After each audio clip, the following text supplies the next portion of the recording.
ভূত বলতে কিছু আছে? যদি থাকে তো তিনি আমাকে কখনো দেখা দেননি। তার দয়া এবং আমার ধন্যবাদ। কৃপা করে দর্শন দিলে আমি তাকে দেখতে পারতাম কিনা সন্দেহ। ভূতদের রূপ গুণে আমার কোনো মোহ নেই। তাছাড়া আমার হার্ট খুব উইক, আর শুনেছি যে ওরা ভারী উইকেড। তবে ভূত কিনা ঠিক জানি না, কিন্তু অদ্ভুত একটা কিছু একবার আমি দেখেছিলাম রাঁচিতে। না, পাগলাগারদে নয়, তার বাইরে, সরকারি রাস্তায়। রাঁচি রাজপথ না হলেও সেটা বেশ দরাজ পথ। কী করে দেখলাম বলি তাহলে। একটা সাইকেল হাতে পেয়ে হুড্রুর দিকে পাড়ি জমিয়েছিলাম, কিন্তু মাইল সাতেক যেতে না যেতেই তার একটা টায়ার ফেঁসে গেল। যেখানে বাঘের ভয় সেখানেই সন্ধে হয়, আর যেখানে সন্ধে হয় সেখানেই সাইকেলের টায়ার ফাঁসে। জনমানবহীন পথ, জায়গাটাও জঙ্গলি। আরও মাইল পাঁচেক যেতে পারলে গাঁয়ের মতো একটা পাওয়া যেত, কিন্তু সাইকেলে ঘাড়ে করে নিয়ে যেতে হলেই হয়েছে। এমনকি সাইকেল ফেলে শুধু পায়ে হেঁটে যেতেও পারবো কিনা আমার সন্দেহ ছিল। হাঁটতে হবে আগে জানলে হাতে পেয়েও সাইকেলে পা দিতাম না নিশ্চয়। তখনও সন্ধে হয়নি, এই হব। সামনে গেলে 5 মাইল, ফিরতে হলে 7। দুদিকের সমান পাল্লা। কোন দিকে হাঁটা দেবো হাঁ করে ভাবছি। শেষ পর্যন্ত কি হাঁটতেই হবে? এই একই প্রশ্ন আধ ঘন্টা ধরে পুনঃ আমার মানসপটে উদিত হয়েছে, আর আমি এর একমাত্র উত্তর আমি দিয়েছি, না বাবা, প্রাণ থাকতে নয়। অবশ্যই এরকম স্থানে আর এহনো অবস্থায় প্রাণ বেশিক্ষণ থাকবে কিনা সেটাও প্রশ্নের বিষয় ছিল। সন্ধে উতরে গিয়ে বাঁকা চাঁদের ফিকে আলো দেখা দিয়েছে। সেদিন পর্যন্ত এধারে বাঘের উপদ্রব শোনা গেছে, কোন হালুম শুনবো কে জানে। তবু চিরদিনই আমি আশাবাদী, সমস্যার সমাধান কিছু না কিছু একটা ঘটবেই। অচিরেই ঘটল বলে 2-1 মিনিট অপেক্ষা কেবল, এবং সেই অভাবনীয়ের সুযোগ নিয়ে সহজেই আমি উদ্ধার লাভ করব। এরকমটা ঘটেই থাকে, এতে বিস্ময়ের কিছু ছিল না। কত গল্পের বইয়ের এরূপ ঘটতে দেখা গেছে। আমার নিজেরই কত গল্পে এরকম দেখেছি, তার ইয়ত্তা নেই। আর স্বয়ং লেখক হয়ে আমি নিজে আজ বিপদের মুখে পড়েছি বলে সেই সব অঘটনগুলো ঘটবে না? কোনো গল্পের নায়ক কি কখনো বাঘের পেটে গেছে? তবে একজন গল্প লেখকই বা কোন দুঃখে যাবে শুনি? সেই অবশ্যম্ভাবী মুহূর্তের অপেক্ষায় আরও আধ ঘন্টা কাটালাম। অবশেষে একটা ঘটনার মতো দেখা গেল। একখানা লরি, খুব জোরেও নয় খুব আস্তেও নয়, আস্তে দেখা গেল সেই পথে রাঁচির দিকে যাচ্ছিল লরিটা। আমার টর্চ বাতিটা জ্বালিয়ে নিয়ে প্রাণপণে ঘোরাতে লাগলাম। শীতের রাত, ফিকে চাঁদের আলো, তার ওপর কুয়াশার পর্দা পড়েছে।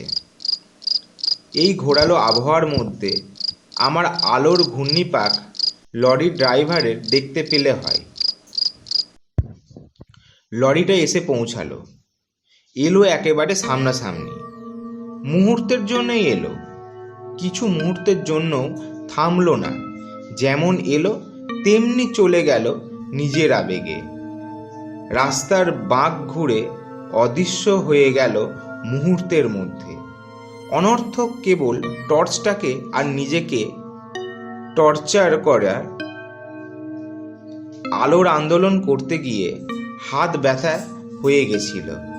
ছ্যা, শেষটা কি হাঁটাই কপালে আছে? এই ঝাপসা আলো আর কুয়াশার মধ্যে সাইকেল টেনে পাক্কা 7 মাইলের ধাক্কা। ভাবতেই আমার বুকটা দূর দূর করতে থাকে। তার চেয়ে বাঘের পেটের মধ্যে দিয়ে স্বর্গে যাওয়াটা ঢের শর্টকাট। না না, কোথাও যেতে হবে না, বাঘের পেটেও না, কিছু না কিছু একটা হতে বাধ্য। অনতি বিলম্বেই হচ্ছে, আর 1 মিনিটের অপেক্ষা কেবল। এর মধ্যে কুয়াশা আরও জমেছে, চাঁদের আলো ফিকে হয়ে এসেছে। আমি নিজেকে প্রাণপণে প্রবোধ দিচ্ছি। এমন সময় দুটো হলদে রঙের চোখ কুয়াশা ভেদ করে আসতে দেখা গেল। বাঘ নাকি? না, বাঘ নয়। দু চোখের অতখানি ফারাক দেখে বোঝা যায় বাঘের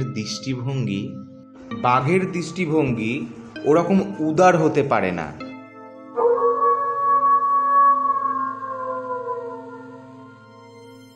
আমি আবার বাহুবলে টর্চ ঘোরাতে লাগলাম। ছোট্ট একটা বেবি অস্টিন, তারই কটাক্ষ।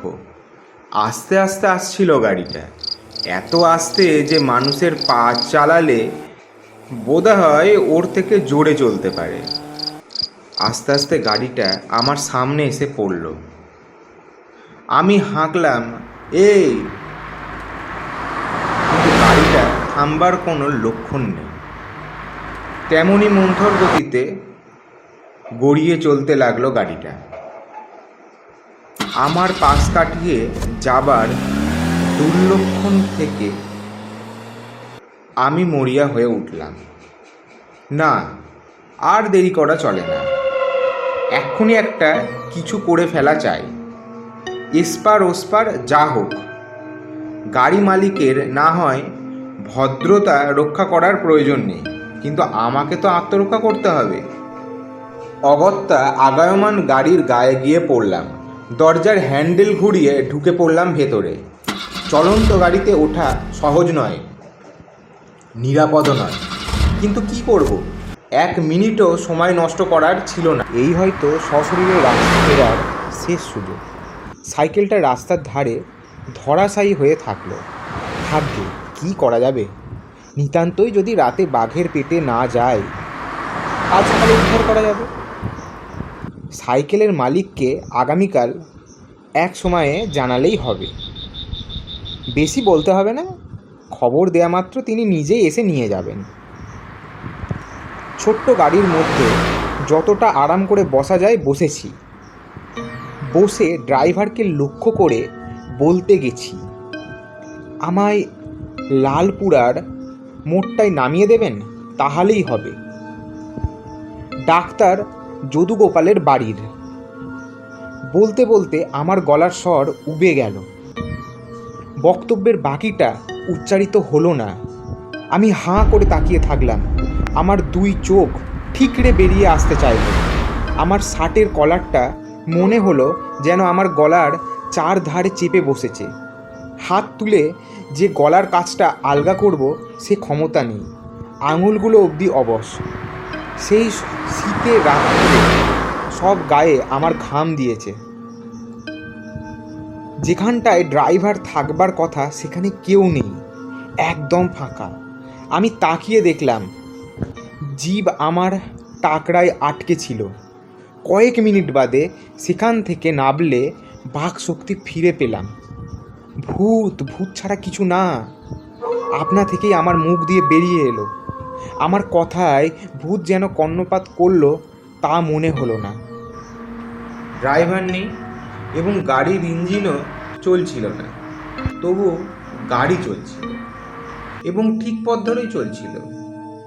একথা ভেবে এবং হেঁটে যাওয়ার চেয়ে বসে যাওয়ার আরাম বেশি বিবেচনা করে প্রাণের মায়া ছেড়ে দিয়েই সেই ভূতের গাড়িকেই আশ্রয় করে রইলাম।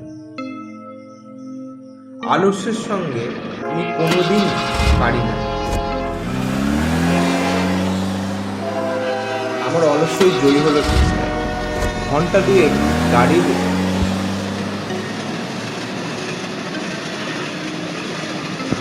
পরে গাড়িটা একটা লেভেল ক্রসিংয়ের মুখে পৌঁছেছে। ক্রসিংয়ের গেট পেরিয়ে যখন প্রায় লাইনের সম্মুখে এসে পড়েছি তখন হুঁশ হলো আমার। হুস হুস করে তেড়ে আসছিল একটা আওয়াজ। রেলগাড়ির আগমনী কানে আসতেই আমি চমকে উঠলাম। আপ কিংবা ডাউন একটা গাড়ি এসে পড়ল বলে। অদূরে তার ইঞ্জিনের আলো দেখা দিয়েছে, কিন্তু আমার গাড়ি থামবার কোনো উৎসাহ নেই। বিনা ভাড়ায় গাড়ি চেপে চলেছি বলে কি অদৃশ্য আমায় টেনে নিয়ে নিজের দল ভারী করতে চায় নাকি? নিঃশব্দ রাত্রির শান্তি ভঙ্গ করে গম গম করতে করতে ছুটে আসছিল ট্রেনটা। তার জ্বলন্ত চোখে মৃত্যুদূতের হাত ছানি। গাড়ির হাতলটা কোথায়? এক্ষুনি নেমে পড়া দরকার। আর এক মুহূর্ত দেরি হলেই হয়েছে। কোনো রকমের দরজা খুলে তো বেরিয়েছি। আমি নেমেছি, আর আমার গাড়িটাও থেমেছে। আর সঙ্গে সঙ্গে সামনের দিকে রেলগাড়িটাও গর্জন করতে করতে বেরিয়ে গেছে।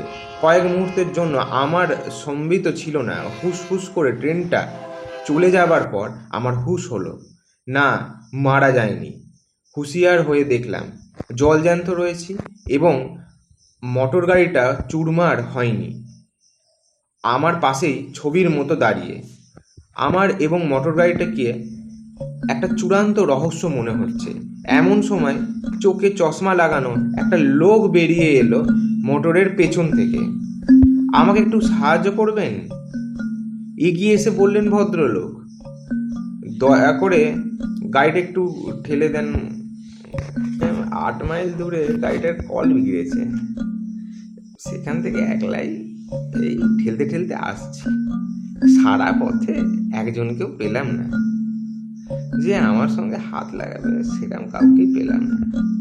যদি একটু আমার সঙ্গে হাত লাগান আর কি, এই বলতে চাইছি। লাইনটা পেরিয়ে আমার বাড়ি, একটু গেলে একটু দেখুন না মশাই। ওই যে দেখা যাচ্ছে, আর 1 মিনিটের রাস্তা।